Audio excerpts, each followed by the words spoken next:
आपका स्वागत है फिजिक्स मास्टर के यूट्यूब चैनल के ऊपर। आज हम पढ़ने जा रहे हैं फिजिक्स का 9 चैप्टर। बड़ा इंटरेस्टिंग चैप्टर है। चैप्टर नंबर 9 पढ़ने जा रहे हैं, प्रकाश, किरण एवं प्रकाशिक यंत्र। बड़ा शानदार चैप्टर है और ये बोर्ड के अंदर बहुत इंपॉर्टेंट चैप्टर है। इसके मार्क्स की बात कर ले तो ये मार्क्स 7 नंबर देके जाता है। बड़ा शानदार चैप्टर है और इसको हम पढ़ने जा रहे हैं। और आज ये अपनी पहली वीडियो है, लेक्चर नंबर 1 है और इसको हम रेगुलर आगे कंटिन्यू करते जाएंगे। तो इसके अंदर हम पहला टॉपिक पढ़ने जा रहे हैं, परावर्तन। परावर्तन तो परावर्तन को भाई समझ लेते हैं कि परावर्तन क्या होता है। तो हम सबसे पहला एक पृष्ठ बना देंगे, सतह बना देंगे, उसके ऊपर रजत पॉलिश कर देंगे। तो ये इसको क्या बोलते हैं, परावर्तक पृष्ठ। अब परावर्तक पृष्ठ बना दिया। अब परावर्तक पृष्ठ के ऊपर ये प्रकाश की किरण आपतित हुई और परावर्तक पृष्ठ से टकराने के पश्चात पुनः उसी माध्यम में लौट जाती है। तो प्रकाश की इस घटना को क्या कहते हैं, परावर्तन। और ये बीच में क्या बनता है, अभिलंब। ये क्या होता है, अभिलंब। ये अभिलंब और ये क्या है, आपतित किरण। आपतित किरण। और ये क्या है, परावर्तित किरण। तो प्रकाश का परावर्तन क्या है, परावर्तन को हम समझ लेते हैं।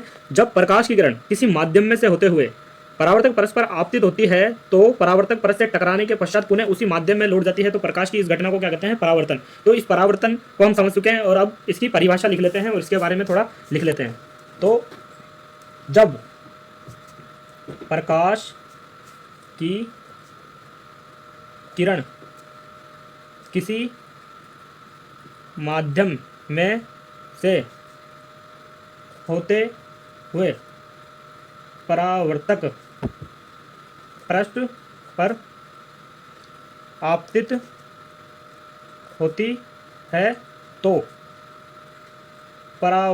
तो परावर्तक परत से टकराने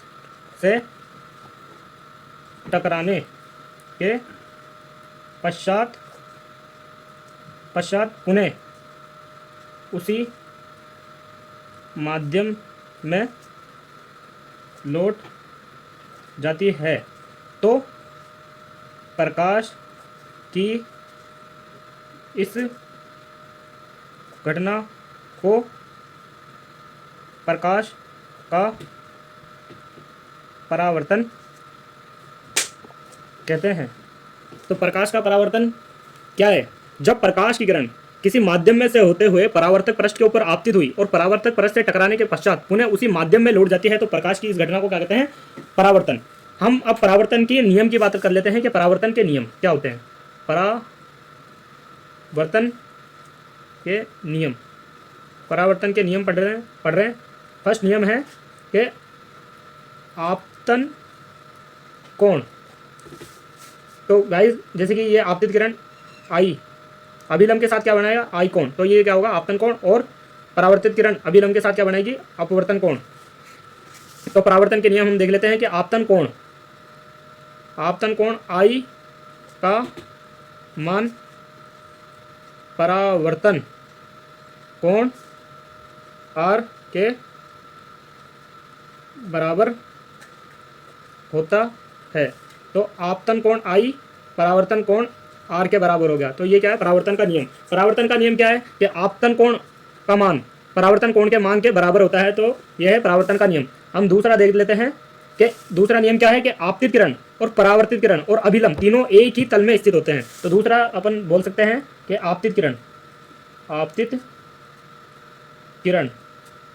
व परावर्तित किरण तथा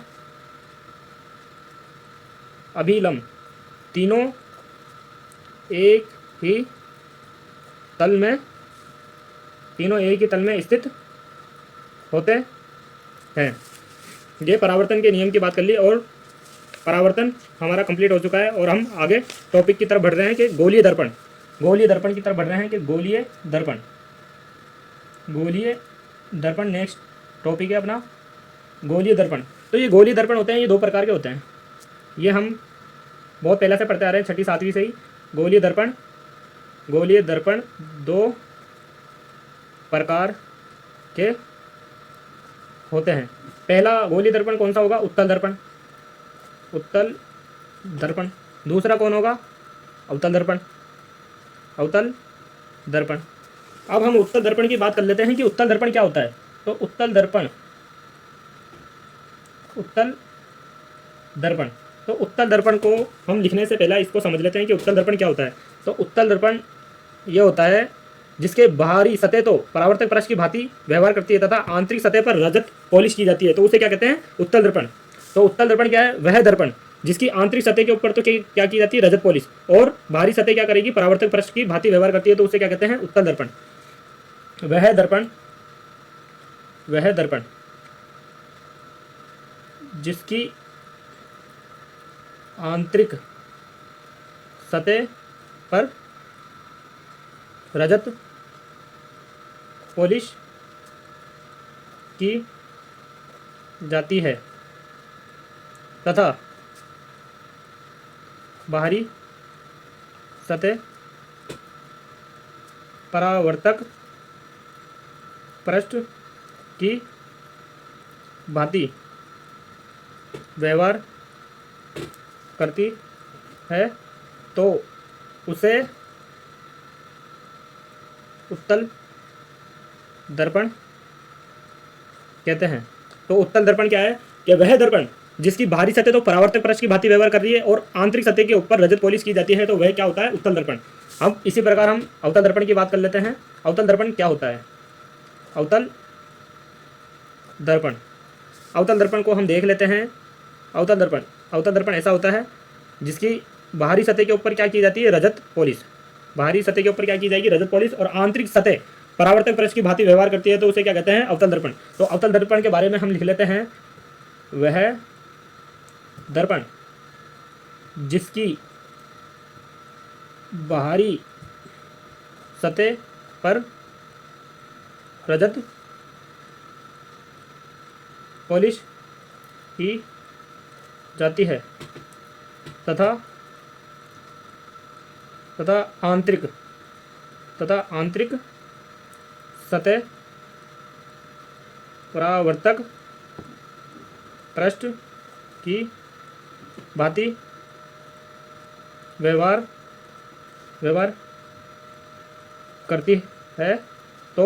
करती है, तो उसे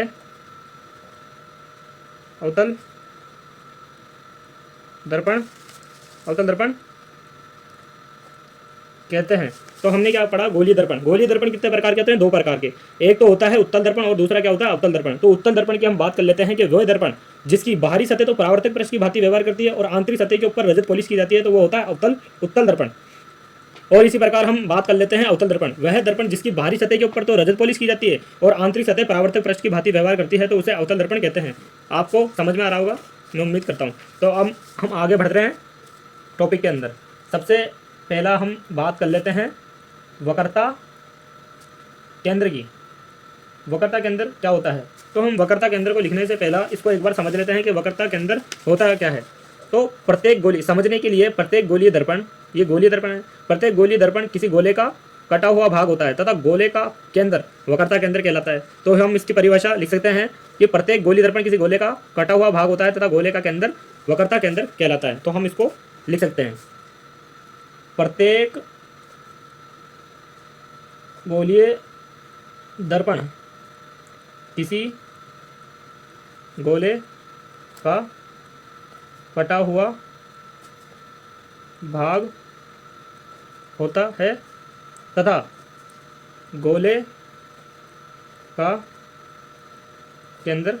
है तथा गोले का केंद्र वक्रता केंद्र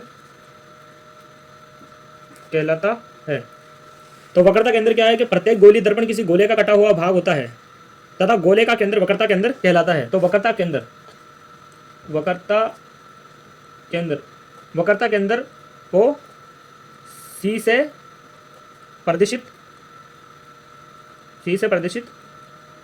करते हैं। तो वक्रता केंद्र को सी से प्रदर्शित करते हैं। अब नेक्स्ट हम पढ़ने जा रहे हैं वक्रता त्रिज्या। वक्रता त्रिज्या क्या होती है, वक्रता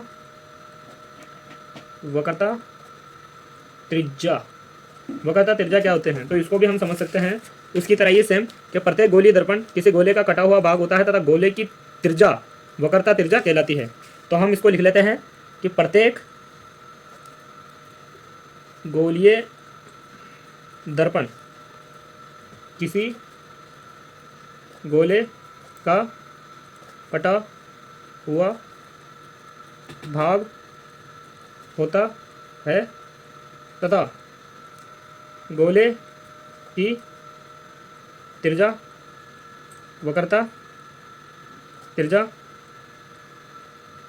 कहलाती है। तो हम इसको समझ सकते हैं, वक्रता त्रिज्या क्या होती है? प्रत्येक गोलीय दर्पण किसी गोले का कटा हुआ भाग होता है तथा गोले की त्रिज्या क्या कहलाती है? वक्रता त्रिज्या कहलाती है। तो वक्रता त्रिज्या को आर से प्रदर्शित करते हैं। वक्रता त्रिज्या को आर से प्रदर्शित करते हैं। अब हम बात कर लेते हैं ध्रुव की। हम अब बात कर लेते हैं ध्रुव कि ध्रुव क्या होता है। किसी दर्पण का मध्य बिंदु क्या कहलाता है? ध्रुव कहलाता है। किसी दर्पण का मध्य बिंदु ध्रुव कहलाता है। तो ध्रुव को P से प्रदर्शित करते हैं। तो किसी दर्पण का मध्य बिंदु क्या कहलाता है? ध्रुव कहलाता है। अब हम बात कर लेते हैं कि मुख्य अक्ष। ये मुख्य अक्ष क्या होता है? मुख्य अक्ष, तो मुख्य अक्ष कुछ नहीं है। मुख्य अक्ष ये दर्पण है, ये दर्पण की वक्रता केंद्र है और ये वक्रता त्रिज्या है। ये एक तरह से अवतल दर्पण बनाया है और ये दर्पण का मध्य बिंदु है। तो वक्रता केंद्र और ध्रुव को मिलाने वाली रेखा क्या कहलाती है? मुख्य अक्ष। तो इसे क्या कहते हैं? मुख्य।